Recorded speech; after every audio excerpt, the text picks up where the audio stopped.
बिस्मिल्लाहिर्रहमानिर्रहीम। अस्सलाम वालेकुम वीवर्स, आप देख रहे हैं डाइनिंग। और जो बच्चे कभी भी दूध पीना पसंद नहीं करते, इस शेक को वो खुशी खुशी पी लेंगे।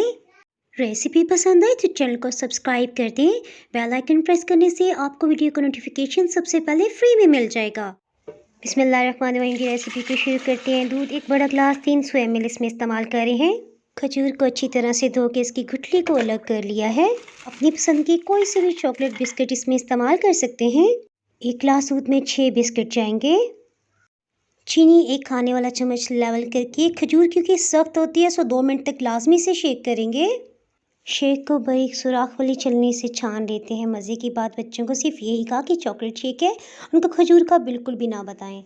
हेलो गाइस, मैं हूँ अली हसन। वो मैं अपनी पसंद का स्ट्रॉ लूँगा, एप्पल वाला लूँगा। बहुत मज़ेदार। बारीक छलनी में छान लेने की वजह से अली हसन को बिल्कुल भी अंदाज़ा नहीं हुआ कि इसमें खजूर शामिल है। बच्चों के चेहरे पे चमक और उनके कद में इजाफे के लिए शेक ज़रूर पिलाएं। चैनल को सब्सक्राइब कर दें।